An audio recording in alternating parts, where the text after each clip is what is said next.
2008 was the last financial crisis. Now, will 2014 be the sequel that nobody ordered? Joining us in the studio is our political editor, Dan McLaughlin, to discuss the state of our economy. Now, Dan, are you the bringer of bad news? Unfortunately, I am. I've got my funeral suit on. It's not looking very good at the moment. To explain this all in very brief, the FTSE 100 index. Now that sounds very mechanic. FTSE, isn't it? FTSE, yes. Yeah. Which you were not playing FTSE under the desk there. No. Well, it's basically a way of measuring the prosperity of businesses in the UK. Okay. The highest it's ever been was around 1999. The value was 6,950.6. It fell to below 3,500 during that 2008 financial crisis. Now, FTSE, it hit a 14-year high last month. That's good. You can imagine the Chancellor, George Osborne, drinking his port and lemon celebrating. But then the next month it dropped to a 15-month low.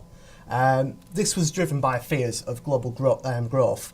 The head boys and girls of the economy, Germany, the US, China, we're told to take a leaf out of their books, but they're suffering as well. The US dollar lost 2% of its value around Tuesday. When the markets dip, these governments are expected to provide a thing called quantitative easing. Now, these are usually through the central banks, the Bank of England, the European Central Bank, and the Federal Reserve of the US. Now, quantitative easing was supposed to pump in about £375 billion into the economy via the markets. Now, the reality with this is it's trapped in the markets and it filters up to the corporate banks and to the allies and the elites there. Instead of the wages and the development it needs, this was created by the Bank of England. And Dan, what are the political ramifications of this?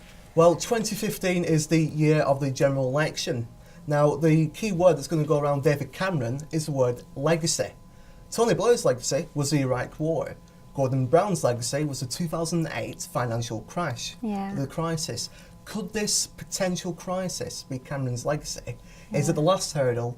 We don't know if this is going to be his, this be a crisis for his team before the voters go to the booths. Yeah, we'll just have to wait and see, won't we? We certainly will. Yeah. Are you looking forward to the elections next year? Well, Dan? it's all great business for me. I enjoy it. I get a kick out of it.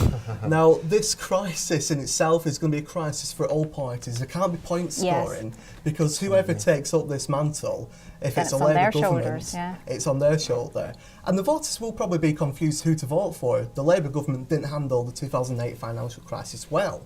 Will the Conservative government that promised prosperity, that promised the end of austerity? Absolutely. Dan, thank you very much for joining us.